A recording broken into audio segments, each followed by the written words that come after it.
doublé le nombre de personnes qui font recours aux banques alimentaires avec des taxes inflationnistes sur la nourriture. Ils ont doublé le coût du logement et ont bloqué toute une génération l'opportunité d'avoir accès à la propriété. Hier, on a appris d'un rapport de faim, les nombres des gens qui ont faim, qui provenaient des banques alimentaires du Canada, qu'il y a une augmentation énorme dans le nombre de personnes qui doivent aller aux banques alimentaires, un problème qui s'aggrave depuis l'arrivée au pouvoir de M. Carney. M. Carney a brisé toutes ses promesses de l'élection. Il a promis de nourriture abordable. Le coût augmente 2 fois plus rapidement que le cible de la Banque du Canada. Il a promis de doubler le nombre de maisons bâties, mais le nombre est en chute libre selon son agence. Il a promis de négocier une victoire avec les Américains sur les tarifs. Depuis ce temps-là, les tarifs ont doublé, il n'y a pas de deal. Et les Chinois ont augmenté aussi les tarifs sur le Canada. Donc, M. Carney, il a promis plus d'investissements. Il y a 50 milliards de dollars d'investissements qui a sorti de notre pays. Il a promis qu'il allait réduire les dépenses. Les dépenses déficitaires ont augmenté de 100% depuis son arrivée au pouvoir. Et maintenant, il demande aux jeunes d'avoir des sacrifices. En plus, les gens se sentent en danger dans la rue et, pire que ça, dans leur propre maison. Le problème de violence conjugale est en hausse au Canada. On voit des cas qui brisent le cœur. Il y a 125 000 victimes de violences conjugales, une énorme augmentation. Ça a augmenté de 14% depuis 2018. Il y a 25 000 victimes de la violence familiale en 2024 qui sont les enfants. Il y a presque 8 000 qui sont des aînés. Et c'est en large partie la responsabilité des lois libérales qui libèrent des criminels qui font des abus conjugaux contre les femmes. La loi C-75 en est un exemple. C-5 aussi, qui permet des criminels violents de faire leur sentence, leur peine dans leur salon. C'est les peines Netflix dont on parle. On a aujourd'hui avec nous le porte-parole de la famille de Bailey Court, Debbie Henderson, Trish McCourt, la belle-mère de Mme Bailey McCourt. L'histoire de Bailey McCourt est vraiment tragique. Son mari, James Plover, l'a tuée à peine 4 heures après avoir été libéré, malgré le fait qu'il avait été trouvé coupable des menaces et de l'agression physique. Quelques heures après sa libération, il a tué cette femme brillante, courageuse et généreuse. Une mère, un membre de la communauté qui n'est plus là, quelqu'un qui aurait pu être protégé par des lois. Heureusement, nous avons avec nous Raquel Dancho, Rachel Thomas, Stephanie Cousy, Melissa Lansman et surtout Trish et Debbie.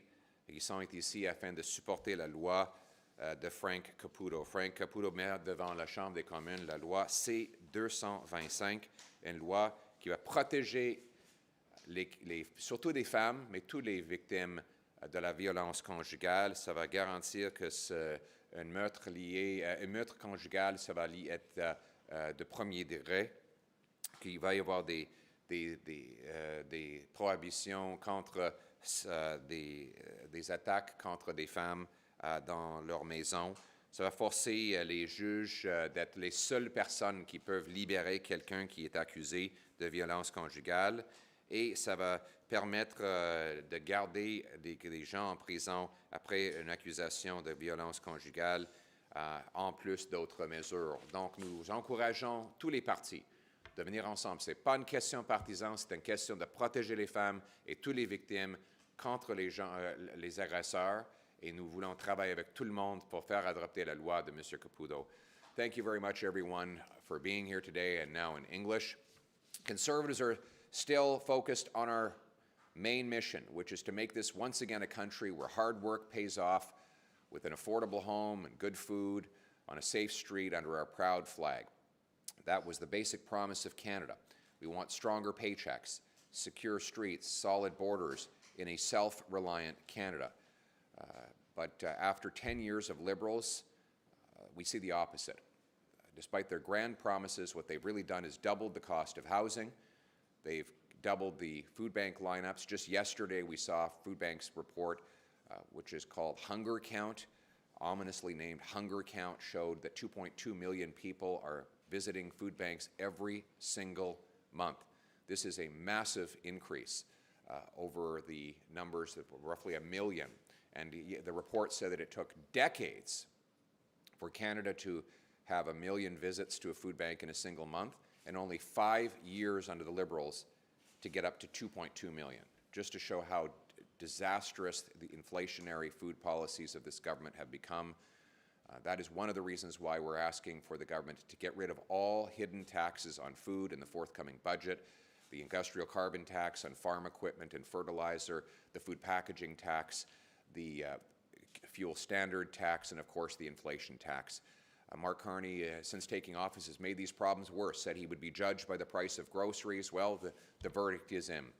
Food prices are rising twice as fast as the general targeted inflation rate, rising 50% faster than in the United States of America. And more people are lined up at food banks than ever before. He said he'd spend less. His deficit spending is 100% more. He said he would negotiate a win with the Americans and have a deal by July 21st. Still no win, still no deal, still no elbows, and the jobs have gone missing. He has been weak and promise-breaking on the signature promise of the last election. And of course on crime. So far he has done nothing. He has passed no laws to reverse the Liberal crime wave that his party has unleashed over the last decade. And unfortunately, we see the results in intimate partner violence. 128,000 victims of intimate partner violence suffered in 2024. We have family violence is up 17% in the last 6 years.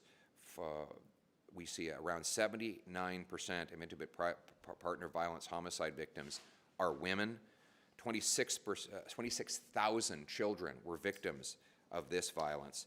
And this is all the direct result of C-75, Liberal bail, which allows repeat offenders to be released as soon as they're arrested, and of course C-5, which allows these abusers to do their sentences in the comfort of their living room, threatening their loved ones. This is effectively turning the home into a prison for the victims. Today, we're joined by Conservative members of Parliament and champions of public safety, Raquel Dancho, Rachel Thomas, Melissa Landsman, Stephanie Kuzy, and of course, Frank Caputo, Shadow Minister of Public Safety, who has put forward an important bill to save lives by stopping intimate partner violence. Most important of all, we have Debbie Henderson, a family spokesperson for Bailey McCourt, and Trish McCourt, Bailey's stepmother.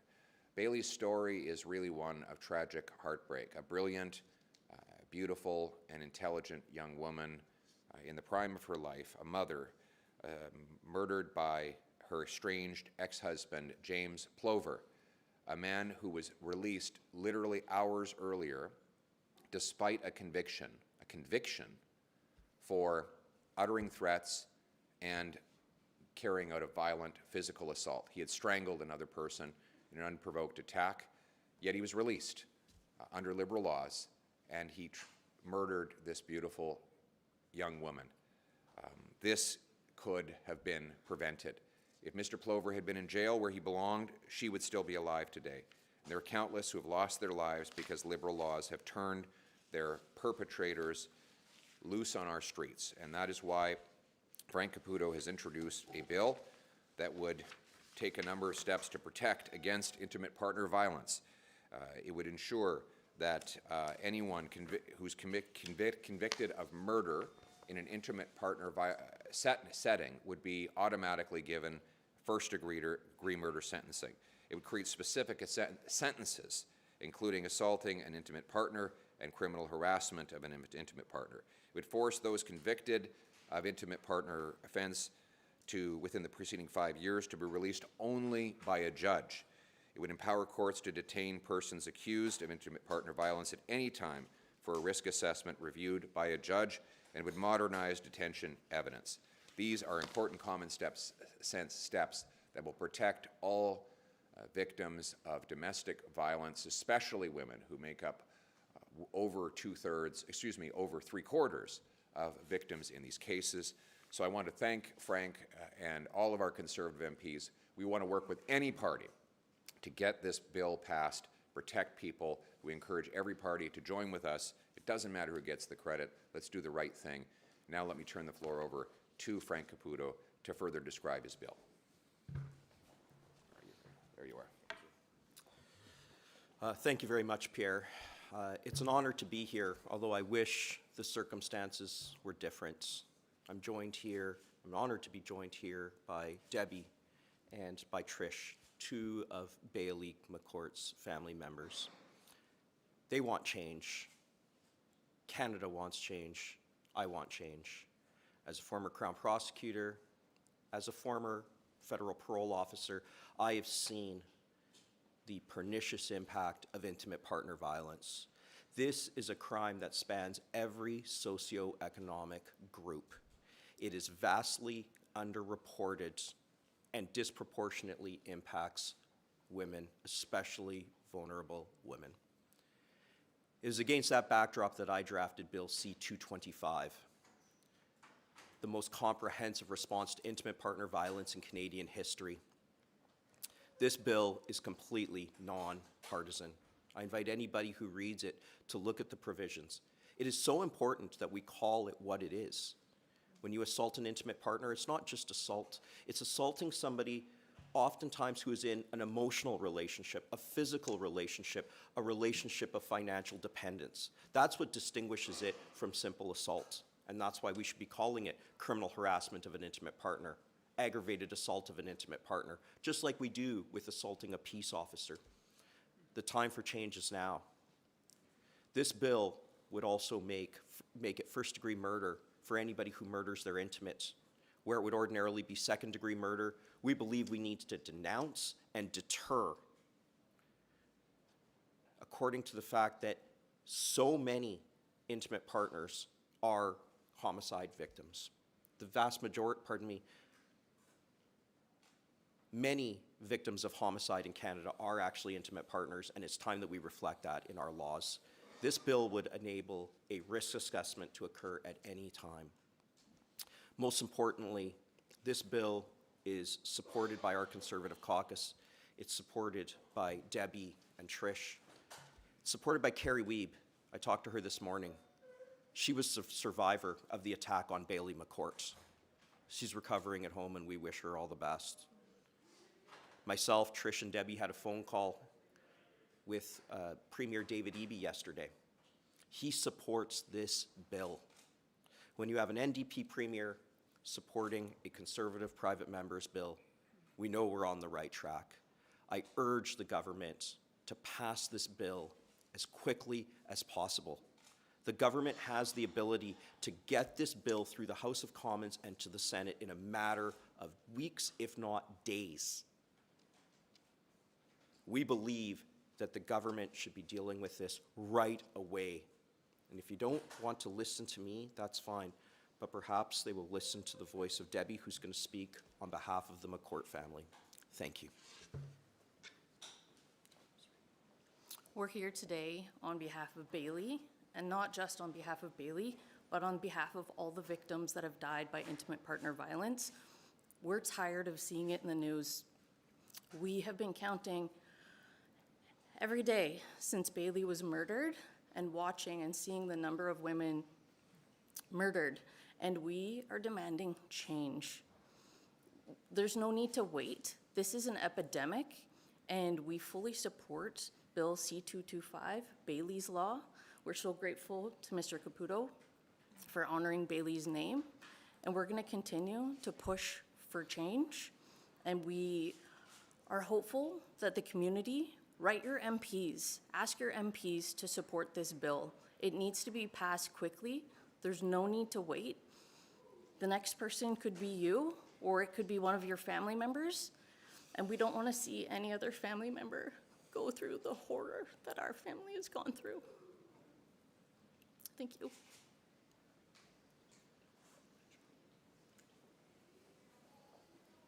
Mr. Poilievre, can we ask you on a different topic, and I'm sorry to be so breaking the mood, but je m'excuse, je ne sais pas pourquoi je parle en anglais. Oui, vas-y donc. Monsieur Poilievre. Il y a d'autres gouvernements, vous parlez de M. Eby notamment, qui a écrit une lettre à M. Carney pour faire adopter un projet de loi semblable pour protéger les victimes de violences conjugales. Dans son projet de loi à lui, il demande la création d'un registre des gens qui ont été victimes, qui ont été reconnus coupables d'agression sexuelle, d'agression domestique, comme ça. Est-ce que vous supporteriez amender le projet de M. Caputo pour inclure un registre des gens qui ont commis des crimes de ce genre? Merci beaucoup. Une très bonne question. Frank, the question was whether or not we would support a registry of domestic abusers. Do you want to address that? And I'll say what he said in French afterwards, so you have your stuff. I did understand the question. All right. Well, this is something that has gotten a great deal of scrutiny. It's definitely a question of jurisdiction as well. Sometimes people have put forward the idea of whether this should be a prerequisite, for instance, when applying for a marriage license. I'm certainly open to looking at this. I am open to any common sense solution that will help intimate partners be victimized less. Let's talk about it. There is nothing wrong with discussion, just as we're having right now. So let's see where that goes. Thank you. Donc, on est ouvert aux amendements, y compris la possibilité d'un registre. Frank veut travailler avec tous les partis. S'il y a des suggestions qui vont protéger les victimes et prévenir ces crimes-là, y compris possiblement un registre, nous sommes ouverts à ça. Merci beaucoup. Just on this topic, you're saying that you are calling on the federal government to move this through as quickly as possible. Will you be trying for unanimous consent? Is there any steps your caucus is going to take to try to move this along? I think we are moving for that. Yes. I will be speaking with the minister shortly, and by that I mean in the coming days, and I will be asking them to move this with unanimous consent. I think Canadians want this to happen quickly. There's no reason why this bill can't get to the Senate very quickly. There's no reason why this bill can't get to committee. Certainly, we will talk about it. If there's common sense amendments, we're open to those, but this bill should move, and it should move fast. Monsieur Poilievre, j'aimerais vous entendre sur On the le... topic of Doug Ford, I'm wondering what you think of how that was handled, whether or not that ad should have been pulled faster. It's a good question for Mr. Carney.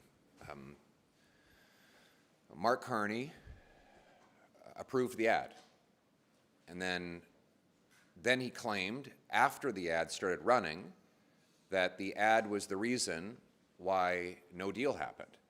So it's time for Mark Carney to come clean.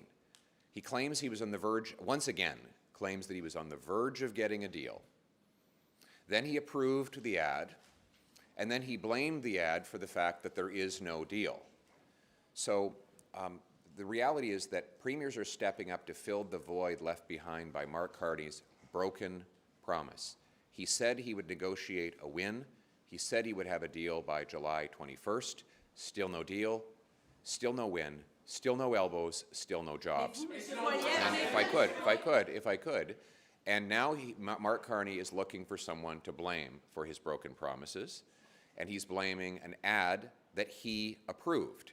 So it's time for Mark Carney to stop blaming others and start keeping his promises, his promise being that he would get a deal, that he would lower the tariffs, and that he would get the job done. He has not done that.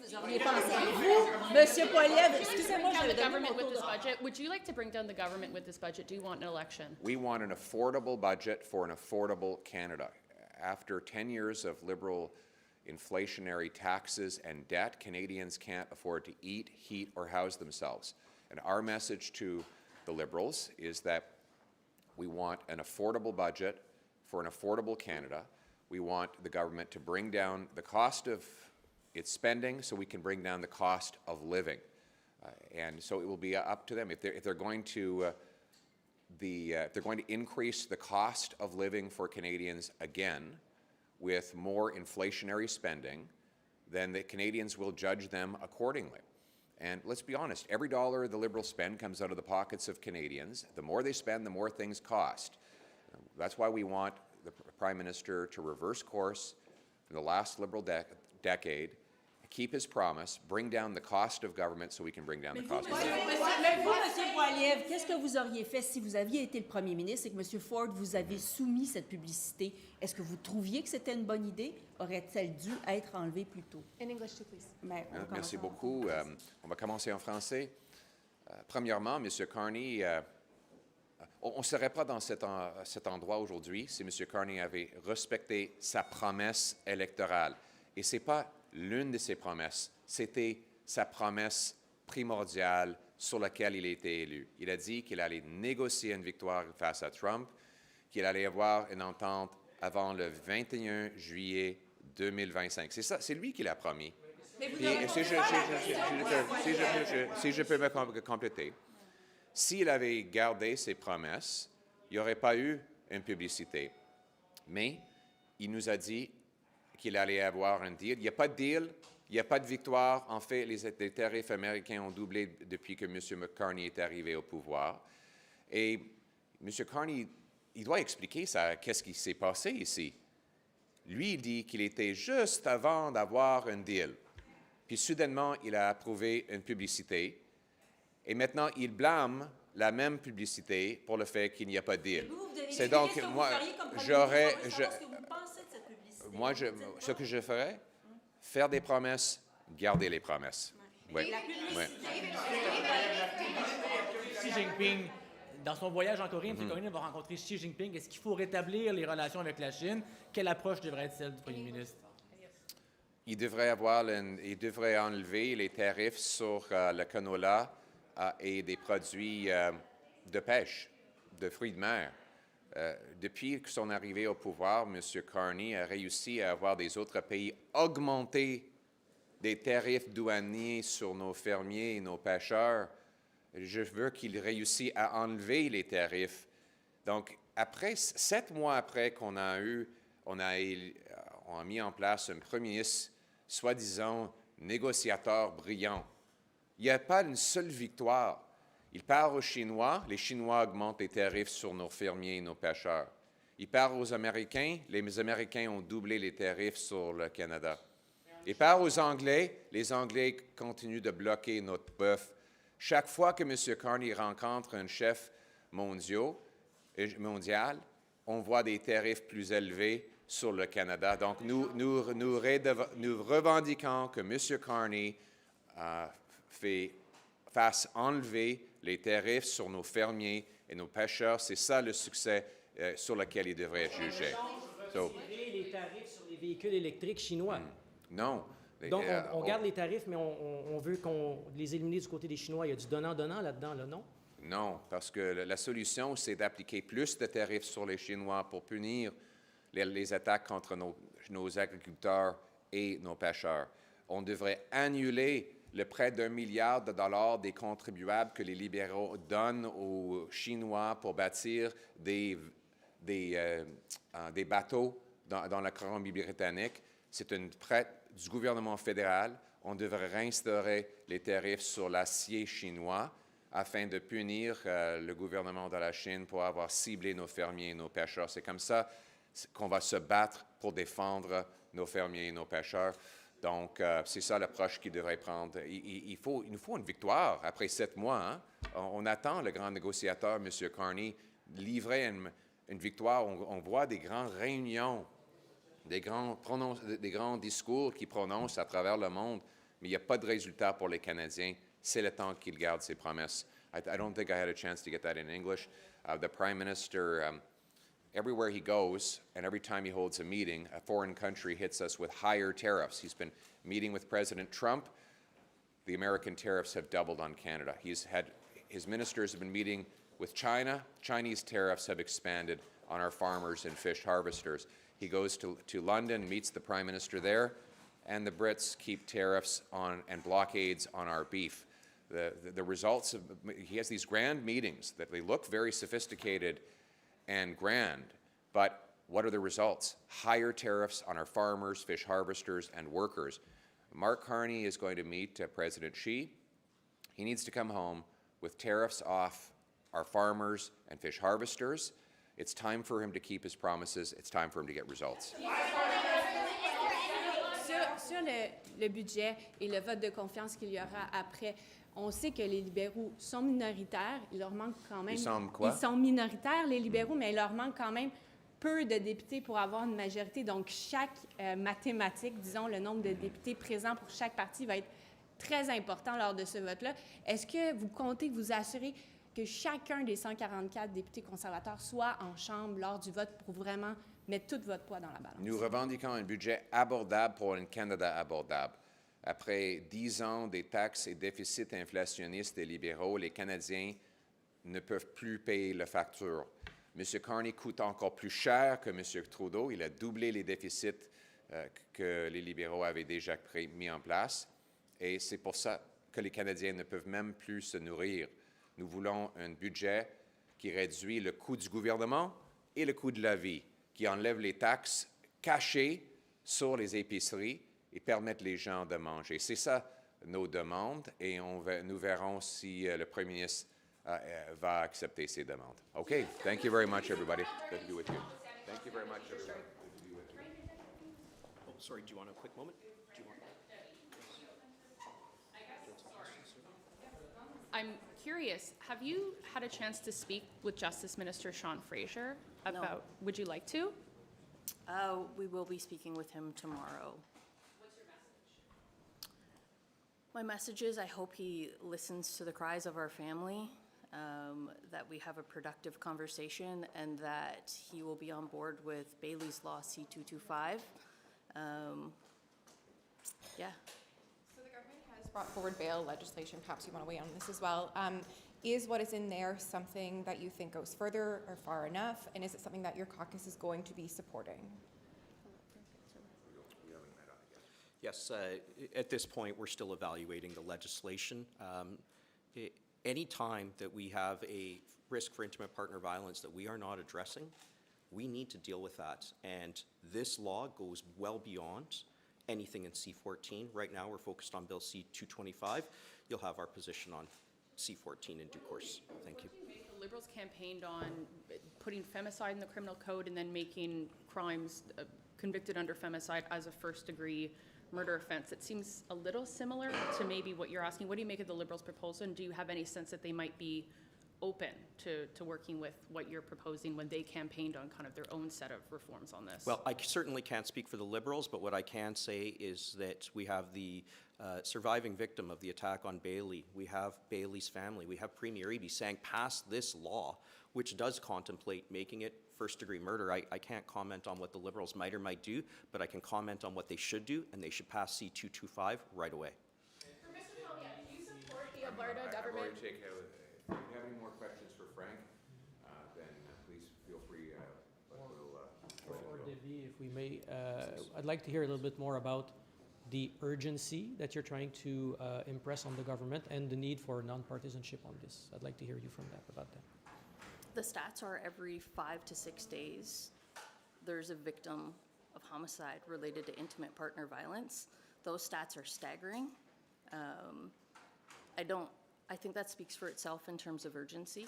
And sorry, I forgot your... Nonpartisanship. I feel this bill it's a nonpartisan bill. It's a human issue.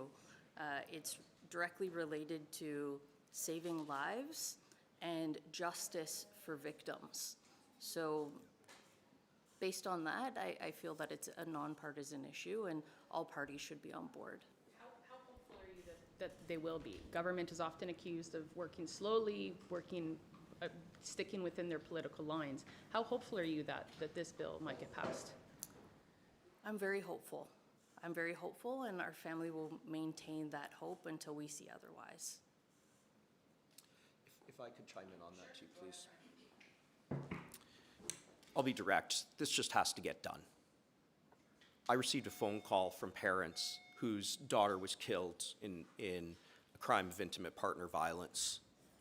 Hearing their words, having spent time with Debbie and Trish, the time to move is now.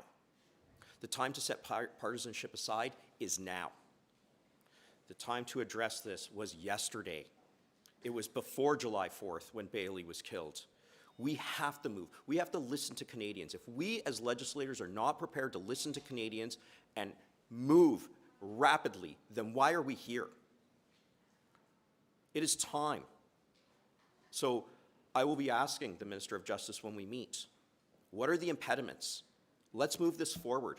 The Minister of Justice has an army of lawyers at his disposal.